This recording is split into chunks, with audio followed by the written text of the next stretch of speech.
Crackdown जारी है और ये क्रैकडाउन पीएमएलएन जो खुद को एक जमहूरी पार्टी कहती है उन्होंने किया हुआ एस्टेब्लिशमेंट का आशीर्वाद है उनके साथ। तो तबाही फेरी हुई है इन लोगों ने और पाकिस्तान तहरीक इंसाफ का कोई झंडा उठा ले, कोई इमरान खान की तस्वीर उठा ले, कोई नारा लगा ले, कोई किसी जगह पे भी पाकिस्तान तहरीक इंसाफ के साथ किसी किस्म की वाबस्तगी रखे या इमरान खान साहब को बतौर लीडर सपोर्ट करने की कोशिश करे तो उसको निशाने इबरत बनाते हैं।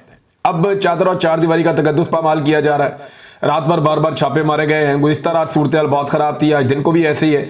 बड़ी अजीबोगरीब सिचुएशन है पंजाब में, यानी हमने कभी पहले ऐसे देखा नहीं डिक्टेटरशिप के अलावा। तो जमहूरी दौर में तो ऐसा नहीं होता, लेकिन पीएमएलएन ऐसा कर रही है और ये कल को ऐसा भुगतेगी भी। और जब ये ऐसा भुगत रहे होंगे तो बहुत सारे लोग खड़े होकर शोर मचा रहे होंगे जो आजकल पाकिस्तान तहरीक इंसाफ के साथ जो कुछ हो रहा है उसके ऊपर खामोश है। लेकिन चले वो वक्त भी हम देखेंगे, ये वक्त भी हम देख रहे हैं। माजी में भी हमने पीएमएलएन को मार खाते हुए देखा, लेकिन जब जब नवाज शरीफ को मार पड़ी उनकी अक्सरियत उनको छोड़कर चली गई, लोग उनके साथ खड़े नहीं हुए। नवाज शरीफ ने खुद भी कहा था कि मैं जब भी कभी खड़ा होता हूं लोग मुझे कहते हैं कि कदम बढ़ाओ नवाज शरीफ, हम तुम्हारे साथ हैं। तो मैं जैसे ही कदम बढ़ाता हूं पीछे देखता हूं कोई भी नहीं होता। ये नवाज शरीफ ने हमेशा पाकिस्तान की आवाम से गिला किया। तो लोगों का नवाज शरीफ के साथ कभी वो ताल्लुक बन ही नहीं पाया, सिर्फ एक मफाद का ताल्लुक है ऐसा लगता है मियां नवाज शरीफ से। जबकि इमरान खान के साथ लोगों ने कुर्बानियां दे देकर इंतहा कर दी।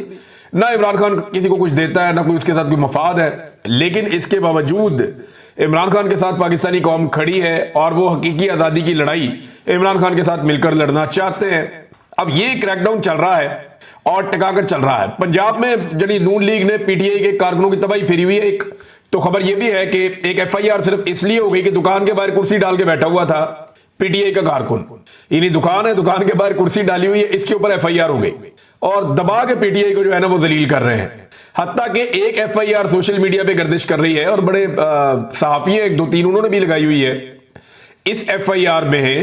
यानी एफआईआर हो गई 4 तारीख को और एफआईआर पे तारीख है 5 तारीख की, यानी 5 तारीख को जो होना है उसकी एफआईआर एक दिन पहले दर्ज कर दी गई है कि ना 5 तारीख को मैं निकला गश्त पे, मैं सड़क पे जा रहा था, मैंने देखा ट्रैफिक जैम है, रिक्शे रेडियां और बहुत सारी गाड़ियां खड़ी हैं और वहां पे ट्रैफिक जैम है। और मैं जब किया तो आगे देखा चंद लोग खड़े नारे लगा रहे थे, उनमें पीटीआई के ये लोग थे। मैंने इन्हें मना किया लेकिन ये पुलिस पार्टी पर हमला करते हुए फरार हो गए। तो अब इनके खिलाफ एफआईआर दर्ज कर ली गई है। अच्छा, वकूआ लिखा गया है जनाब 5 अगस्त का और एफआईआर दर्ज हो गई है 4 अगस्त को। ये नहीं, इस किस्म की बांगियां मारी जा रही है। और ये गुजरपुरा का मुकदमा है जो कहीं शेयर किया गया है कि जी मैंने इन्हें समझाया, ये बात नहीं माने और ये 5 अगस्त की एडवांस एफआईआर काट दी गई। जब इसे सहाफियों ने पोस्ट किया तो मैं हैरान हो गया, मैंने कहा ये कोई गलती है, ये वो कैसे सकता है। लेकिन जिन सहाफियों ने इसको लगाया उन्होंने कोई तो इन्वेस्टिगेशन की होगी इसके बारे में। लेकिन पंजाब पुलिस से आप कोई भी उम्मीद कर सकते हैं, जिस तरह पंजाब पुलिस को डंडा दिया हुआ मरियम नवाज ने और पाकिस्तान की मिलिट्री एस्टेब्लिशमेंट ने मिलकर, तो उनसे सारे गलत काम करवाए जा रहे हैं। एस्टेब्लिशमेंट के गंदे कपड़े हमेशा से धोए हैं पुलिस ने, तो एक मरतबा फिर धो रही है और वो सारे गंदे काम कर रहे हैं जो गंदे काम कोई भी ऑर्गेनाइज फोर्स कभी भी नहीं करना चाहेगी। अच्छा, एक तरफ यहां पे नाइंसाफी जुल्म और जबर हो रहा है, दूसरी तरफ खैबर पख्तूनख्वा में अली अमीन गंडापुर दरिया के रास्ते में बना हुआ एक होटल जो सैलाब का बायस बनता है, उस होटल को नहीं हटा पाए। यानी बहुत सारे गरीबों के होटल गिरा दिए, बहुत सारे कमजोर लोग हैं उनके रेस्टोरेंट गिरा दिए, लेकिन जो मेन जगह के ऊपर अमीर मुकाम का होटल था उसको अली अमीन गंडापुर हिला नहीं पाए अपनी जगह से। अब ये बुजदिली नहीं है तो और क्या है। एक तरफ मरियम नवाज ने तबाही फेरी हुई है, पीटीआई की जो चीज मिले, फैक्ट्री मिले, घर मिले, इमारत मिले, होटल मिले, बिल्डिंग मिले, सब तबाह कर दो, गिरा दो। एक तरफ गैर कानूनी चीज जो है वो खैबर पख्तूनख्वा में, यानी ऐसी चीज जो दरिया के अंदर तो होनी नहीं चाहिए, प्रॉपर्टी दरिया के अंदर जो है वो एक होटल बना हुआ, उसको अली अमीन गंडापुर हटाने में नाकाम रहा। ये है नाजरीन दोनों के अंदर फर्क। और जिस तरह गंडापुर साहब चल रहे हैं इस तरह तो कभी भी कुछ नहीं बनेगा। पाकिस्तान तहरीक इंसाफ ने 5 अगस्त को एहतजाज करना था, क्या एक बड़ी हिकमत अमली सामने आई। देखें आज 4 अगस्त है, लोग तो बेचारे जोर लगाते हैं, कोशिश करते हैं, निकलने की कोशिश करते हैं। हो सकता है कल बहुत बड़ी तादाद में लोग निकल आए और सारी सिचुएशन बदल जाए। सिचुएशन बदल गई तो बहुत सारे लोग उसका क्रेडिट लेने के लिए आ जाएंगे।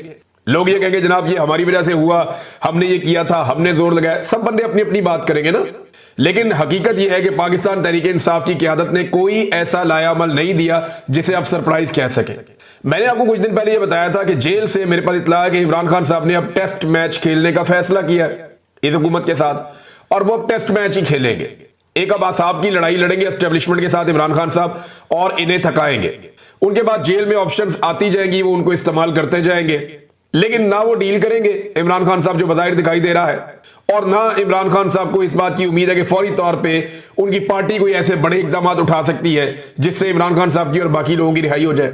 लिहाजा उन्होंने टेस्ट मैच डाल लिया कि ठीक है, लगे रहो फिर मेरे साथ, तुम मुझे मेरे साथ ज्यादती करते जाओगे और मैं तुम्हें चलने नहीं दूंगा, सवाल ही पैदा नहीं होता। तो ये इमरान खान साहब की हिकमत अमली तो है, ये तो समझ आ गई थी, लेकिन पाकिस्तान तहरीक इंसाफ बार बार ये कहती रही, अलीमा खान ने कहा, बाकी लोगों ने कहा जी हमारे पास बड़ी हिकमत अमली है, बहुत बड़ी स्ट्रेटेजी है जो हम 5 अगस्त को इंप्लीमेंट करेंगे, लेकिन अगर हमने पहले बता दिया तो वो सारा कुछ एक्सपोज हो जाएगा। अब 4 अगस्त है, 4 अगस्त तक भी नहीं पता, जिन लोगों ने कुछ एग्जीक्यूट करना है उन्हें भी नहीं पता, तो फिर हिकमत अमली क्या है? यानी जलसे जुलूस और रैलियां अगर हैं तो वो तो सारे निकालते हैं, जलसा करना, जुलूस निकालना, रैलियां करना, ये तो सब लोग करते हैं। ये पाकिस्तान तहरीक इंसाफ के लिए कोई नई चीज नहीं है, फजलुर रहमान साहब की पार्टी करती है, जमात इस्लामी करती है, बाकी पॉलिटिकल पार्टी भी ये करते रहते हैं। तो ये तो कोई ऐसी नई चीज नहीं है, कोई नई हिकमत अमली नहीं है जिसको छुपा कर रखना था। तो पीटीआई की बज़ाहिर कोई ऐसी हिकमत अमली अभी तक उनकी लीडरशिप की जानिब से सामने नहीं आई जिसको एक सरप्राइज कहा जा सके। हाँ, एक चीज जरूर है, ओवरसीज पाकिस्तानियों ने जो इश्तिहार छाप दिया उसके ऊपर पंजाब हुकूमत बौखला गई। अच्छा, एहसास कमतरी भी है ना कि नवाज शरीफ के लिए कभी किसी ने इश्तिहार क्यों नहीं छापा, नवाज शरीफ से कभी किसी ने इतना प्यार क्यों नहीं किया। माजी में ना ओवरसीज पाकिस्तानी मुझे मिलते हैं, कई मुमालिक में मैं गया हूं, वो ये बताते हैं कि नवाज शरीफ का तोती बोलता था बैरून मुल्क।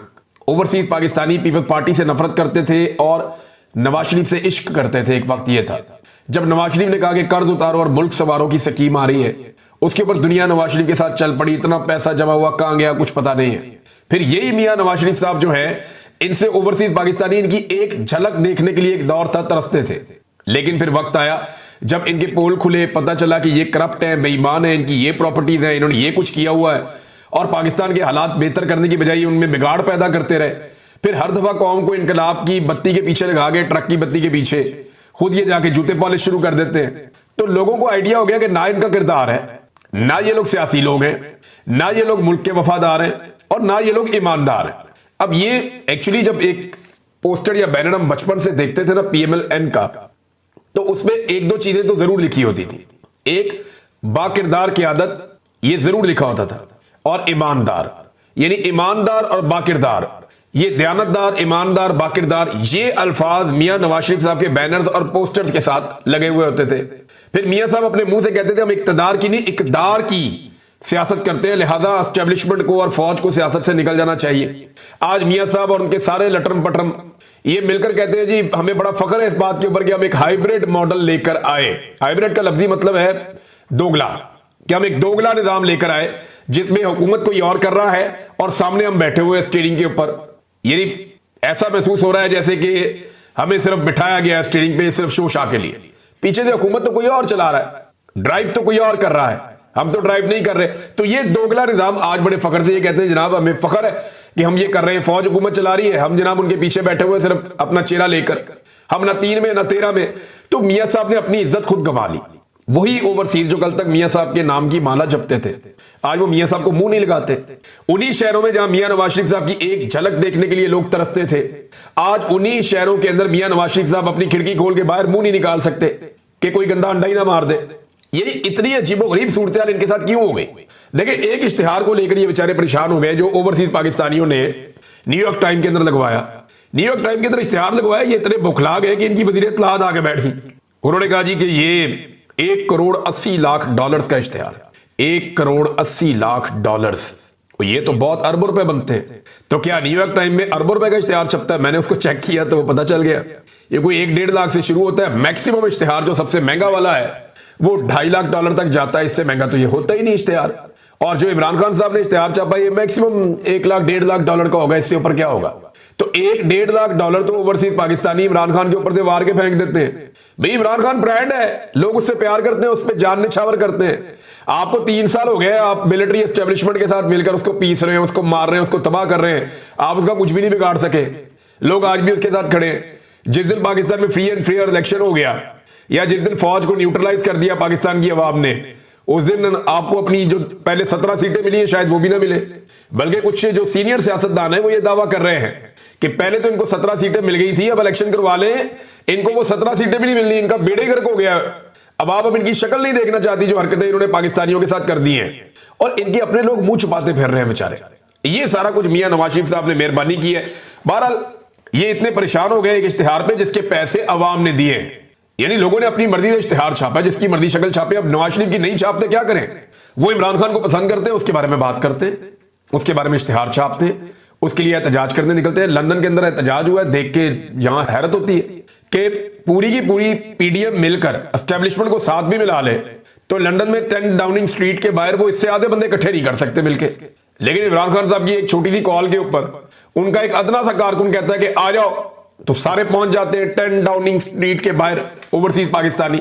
तो ये नादरीन इमरान खान साहब की बात तो है, ब्रांड तो वो है, अब उसका मुकाबला नहीं ये कर पाते। और उसका मुकाबला करने के लिए ये अवाम का पैसा इस्तेमाल करते हैं इश्तिहारों में लगाने के लिए। बहुत अजीब चीज मैं आपको बता रहा हूं, जितना भी सरकारी पैसे से बोर्ड लग रहे हैं, बैनर्स लग रहे हैं, होर्डिंग्स लग रहे हैं, जितनी भी प्रमोशन हो रही है 14 अगस्त 1947 यौम आजादी के हवाले से जितनी प्रमोशन हो रही है, उसमें मैं ये लगातार देख रहा हूं कि आसिम मुनीर की तस्वीर है, नवाज शरीफ मरियम नवाज की तस्वीर है और शहबाज शरीफ की तस्वीर है, उसके अंदर से अल्लामा इकबाल और कायदे आजम गायब हैं। अब मेरा सवाल यह है कि क्या मौजूदा एस्टेब्लिशमेंट ने और उनके ये जो टाउट्स हैं, इन्होंने मिलकर ये फैसला कर लिया है कि कायदे आजम और अल्लामा इकबाल को बाहर रखना है इन सारे मामलों से? तो मैं इन्हें वार्निंग दे रहा हूं कि अपनी तबीयत ठीक कर लो और बंदे दे पुत्र बन जाओ और कायदे आजम और अल्लामा इकबाल की फोटोज लगाएं आप। ये जितने सरकारी लोग ये गंद मार रहे हैं ना कि कायदे आजम और अल्लामा इकबाल की जगह पे वो ये करप्ट सियासतदानों को और फील्ड मार्शल को लगा रहे हैं सड़कों के ऊपर, जगह जगह के ऊपर, तो आप नफरत में इजाफा कर रहे हैं।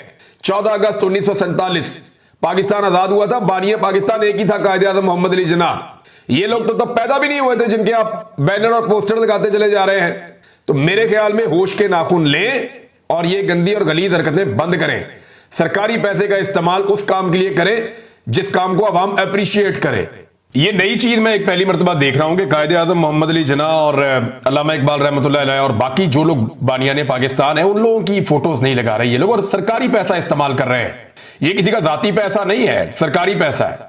यानी इमरान खान का इश्तिहार अगर पब्लिक के अपने पैसे से लगे, लोग खुद अपनी मर्जी से लगाएं, तो वह इन्हें तकलीफ होती है। लेकिन जब ये अवाम का पैसा इस्तेमाल करते हैं, जो टैक्स का पैसा है, टैक्स पेयर्स का, उसको इस्तेमाल करते हैं और वहां पे ये अपनी जाती तशहीर करते हैं, वहां इन्हें तकलीफ नहीं होती। और बहुत सारी मिसालें और भी हैं, मैं आपके सामने रख सकता हूं। लेकिन एक और खबर है, ये सरफराज जोगर साहब हैं, chief justice Islamabad high court.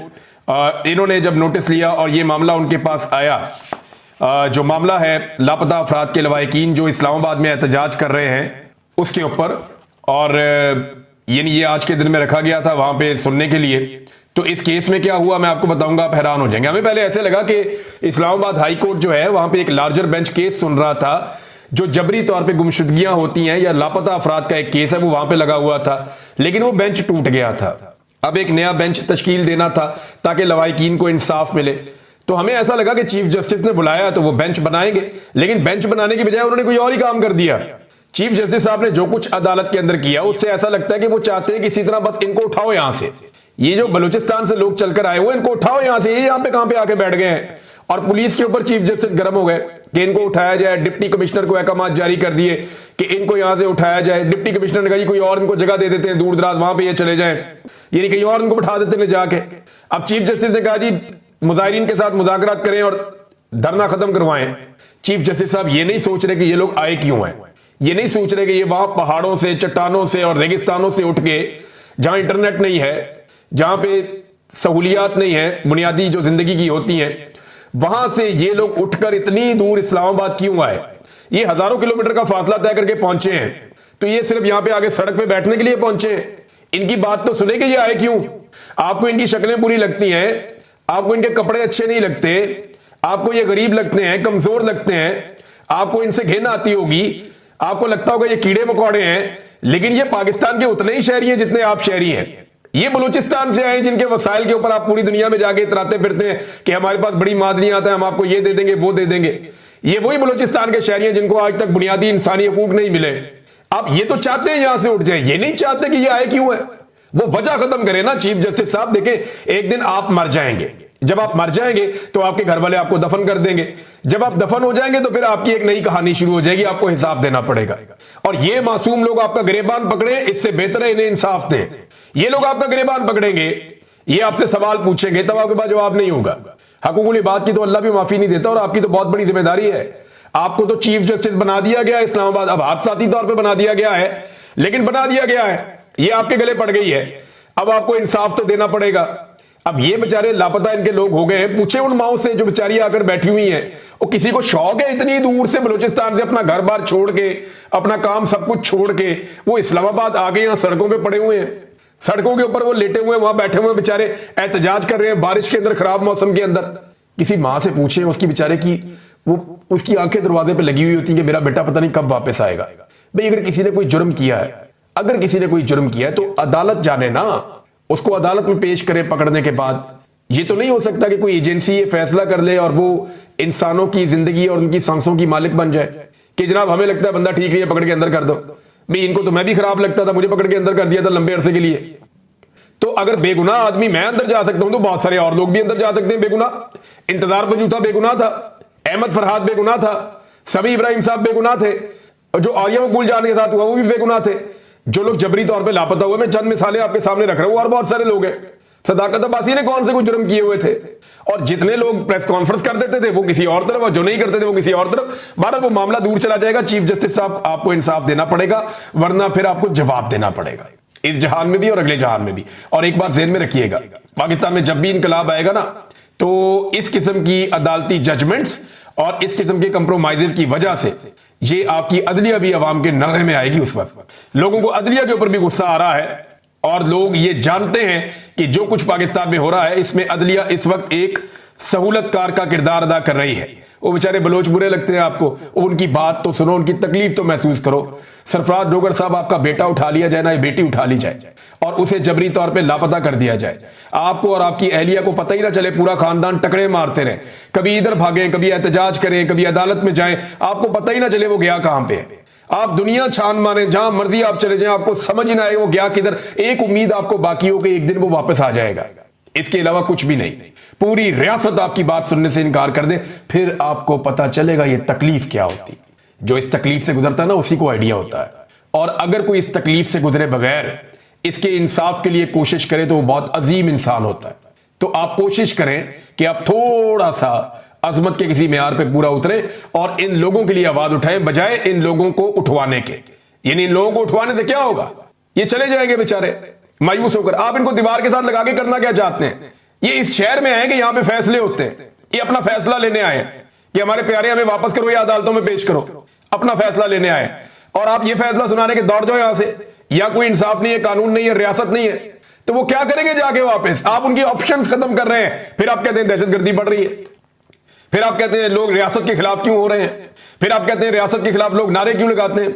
तो जैसा आप उनके साथ सलूक करेंगे वो बेचारे वही करेंगे ना, उसके अलावा उनके पास ऑप्शंस खत्म हो जाती है। नाज़रीन, कश्मीर के एहतजाज में शिद्दत आ रही है। वहां पे नौजवान जो हैं उन्होंने मुख्तलिफ इलाके बंद कर दिए हैं, सड़कें बंद कर दी हैं। वो ये कह रहे हैं कि अब्दुल कयूम नियाज़ी साहब को रिहा किया जाए, जो साबिक वज़ीर आज़म भी हैं आज़ाद कश्मीर के और पाकिस्तान तहरीक इंसाफ के रहनुमा हैं। उन्हें पुलिस ने गिरफ्तार कर लिया था। अब कारकुनों ने मुख्तलिफ शाहराहें बंद कर दी हैं। पुलिस कोशिश कर रही है कि रास्ते खुल जाएं, कारकुन मान नहीं रहे। वो ये कह रहे हैं 24 घंटे का हमने आपको वक्त दिया था, हम पूरा का पूरा इलाका बंद कर देंगे अगर आपने अब्दुल कयूम नियाज़ी को रिहा ना किया तो।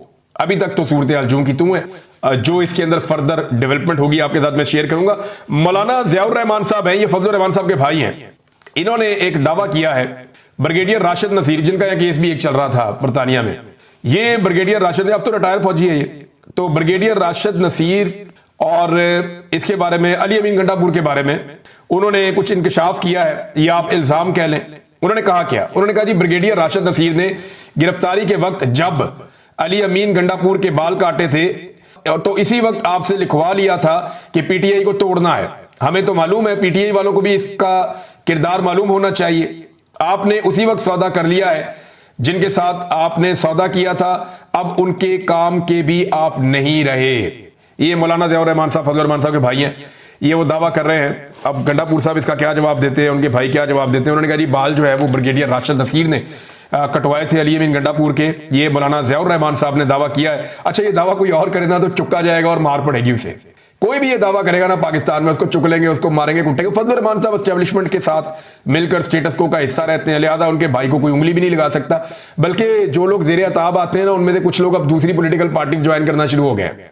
ऐसे लोग जो पीटीआई के साथ थे लेकिन अब वो पार्टियां चेंज कर रहे हैं, कोई फजलुर रहमान साहब की पार्टी में जा रहा है, कोई पीपल्स पार्टी में जा रहा है। अच्छा, वो कारकुन जो अपनी पार्टी की लीडरशिप से नहीं मिल सकते, वो भी अगर ये कहते हैं ना हम पीटीआई से आ रहे हैं, तो उनकी लीडरशिप उन्हें मिल लेती है। ये आप अजीब चीज देखें, एक फोबिया है ना पाकिस्तान तहरीक इंसाफ का, जो पूरे मुल्क में चल रहा है।